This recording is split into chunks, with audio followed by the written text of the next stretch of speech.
नमस्कार दोस्तों, यदि आप बिहार सीजीएल 2025 का फार्म भरना चाहते हैं तो ये वीडियो आपके लिए बहुत फ़ायदेमंद है।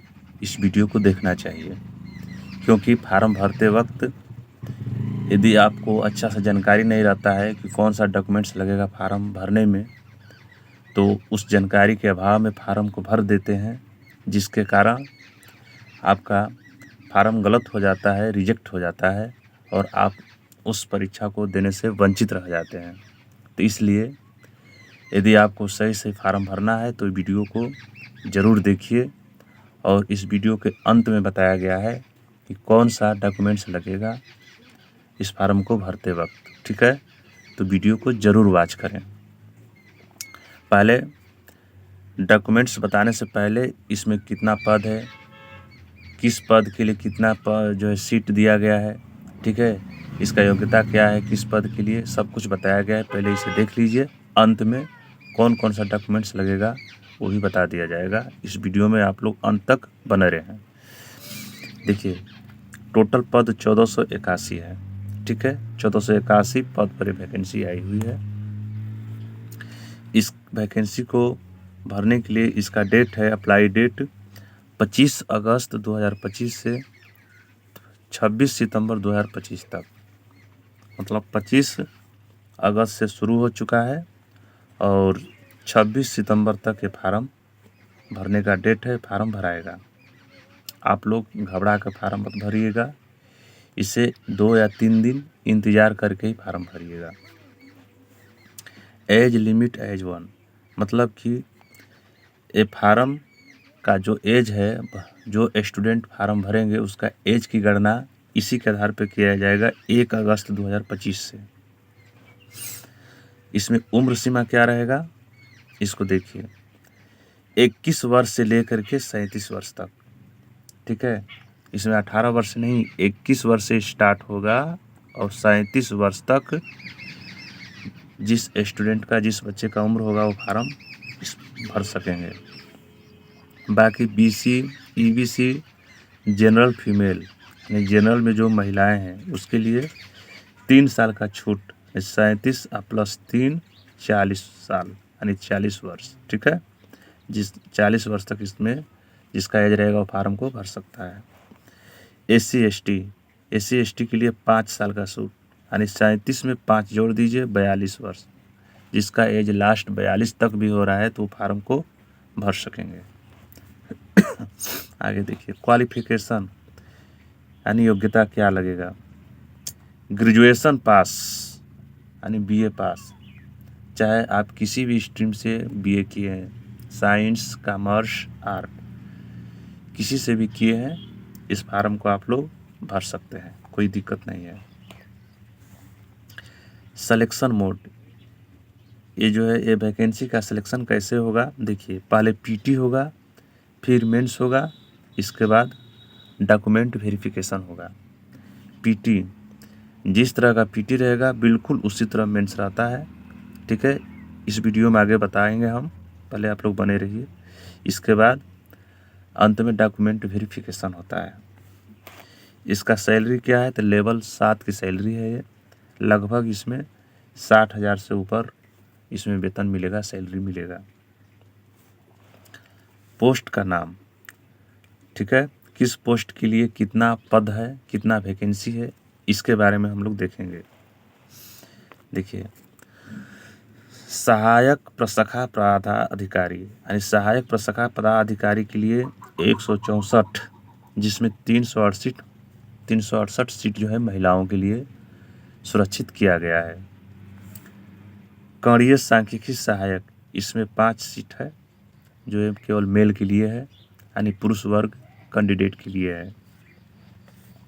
अंकेक्षक 125 सीट, जिसमें 44 सीट महिलाओं के लिए सुरक्षित किया गया है। अंकेक्षक सहायक समिति, इसमें जो है 198 जो है पोस्ट है, 68 सीट महिलाओं के लिए सुरक्षित किया गया है। डीईओ, इसमें केवल मात्र 1 सीट है, वो भी पुरुष वर्ग के लिए। योजना सहायक 88 इसमें जो है पद है, 30 जो पद है महिलाओं के लिए सुरक्षित है। ठीक है, इसमें सबसे बेहतरीन पद है सहायक प्रशाखा पदाधिकारी। ठीक है, जिसका अच्छा नंबर आएगा उसके आधार पर एक पद जो है प्राप्त होता है। अब आगे हम लोग देखते हैं इसके सिलेबस के बारे में। पीटी में क्या क्या रहेगा पेपर 1 में। पीटी मतलब पहला परीक्षा में क्या क्या रहेगा, तो पहले समय हम लोग देख लेते हैं। समय 2 घंटा 15 मिनट का रहेगा। ठीक है, ऐसे 2 घंटा ही दिया जाता है, 15 मिनट एक्स्ट्रा मिलता है। टोटल प्रश्न रहेगा 150। Negative marks 1/4। यदि आप एक प्रश्न को गलत कर देते हैं तो आपको 1/4 अंक काट लिया जाएगा। 4 प्रश्न गलत करते हैं तो 1 अंक कट जाएगा। ठीक है, टोटल जो है 600 अंक का होगा। मतलब कि एक प्रश्न सही करते हैं तो 4 अंक मिलेगा। ठीक, तो 150 में 4 का गुणा करिएगा तो 15 चौके 60, 600 अंक। ठीक, टोटल 600 अंक का है। इसमें देखिए अब क्या करना है। अब जो है इसमें सिलेबस में समान अध्ययन से 50 प्रश्न पूछा जाएगा।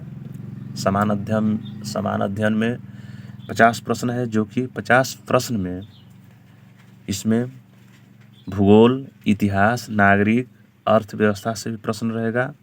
इसके बाद कुछ करेंट अफेयर भी इसमें पूछा जाता है, कुछ करेंट से क्वेश्चन भी इसमें डाल दिया जाता है। समान विज्ञान, इससे 25 प्रश्न रहेगा। इसमें बायोलॉजी, इसके बाद केमिस्ट्री, फिजिक्स, ये 3 सब्जेक्ट से रहेगा। प्लस में विज्ञान एंड टेक, इसके बाद कंप्यूटर, इससे भी कुछ प्रश्न पूछा जाता है। गणित से 25 प्रश्न रहेगा। ठीक है, गणित में कौन कौन रहेगा चैप्टर, कुछ बता देते हैं चैप्टर का नाम। हालांकि सिलेबस में विस्तार से दिया हुआ है। जैसे मान लीजिए लाभ हानि, परसेंटेज, औसत, इसके बाद जो है अनुपात समानुपात, ऐसे जो है चैप्टर से प्रश्न पूछे जाते हैं।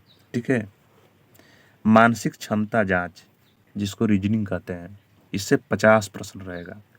टोटल मिला करके 150 प्रश्न रहेगा। ठीक है, 150 प्रश्न। अब इसमें जितना आप लाते हैं उसके अनुसार आपका मेरिट बनेगा। ठीक, चलिए आगे देखते हैं हम लोग। देखिए अब मेंस पेपर के बारे में बात करेंगे। बिल्कुल वही जो पीटी का जो पेपर आप जिस रूप में दीजिएगा, जैसा जो है जितना प्रश्न पूछा जाएगा उसी तरह बिल्कुल पेपर 2 में रहेगा। इसमें अंतर क्या है कि समान हिंदी पूछा जाता है, वो भी इसमें क्वालिफाइंग मार्क्स का रहता है। मतलब इसमें केवल पास करना होता है। ठीक है, 100 प्रश्न रहेगा। 30 प्रश्न का जवाब यदि आप सही दे देते हैं तो आप हिंदी में पास कर जाइएगा।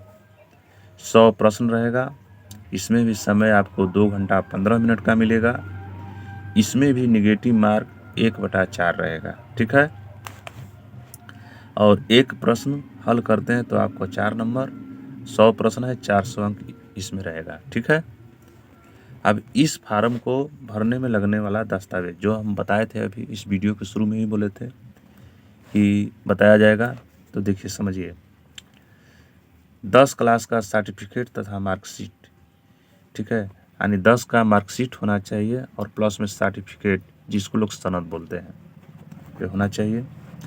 बीए का सर्टिफिकेट तथा मार्कशीट, इसमें बीए मतलब वही ग्रेजुएशन, मार्कशीट होना चाहिए और सर्टिफिकेट होना चाहिए यानी सनद।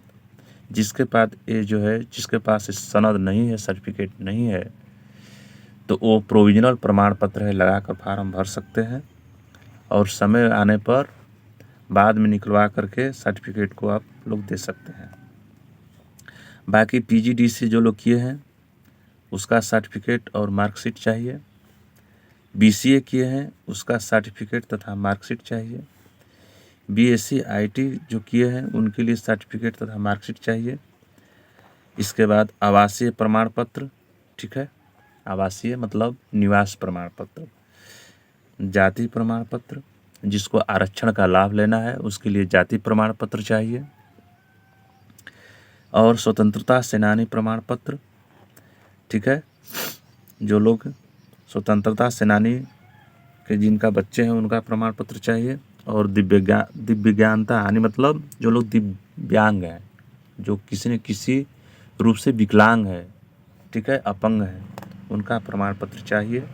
इसके बाद एनसीएल, जिसका एनसीएल लगेगा उसको एनसीएल प्रमाण पत्र बनवाना होगा। बाकी एनसीएल प्रमाण पत्र बनवाने में यदि किसी प्रकार का समस्या होती है तो आप लोग कमेंट बॉक्स में ज़रूर कमेंट करके बताइएगा, उसका रिप्लाई हम ज़रूर देंगे, ठीक है। बाकी वीडियो कैसा लगा आप लोग ज़रूर कमेंट कीजिए और इसी तरह हम आगे वीडियो और लेकर आते रहेंगे। धन्यवाद।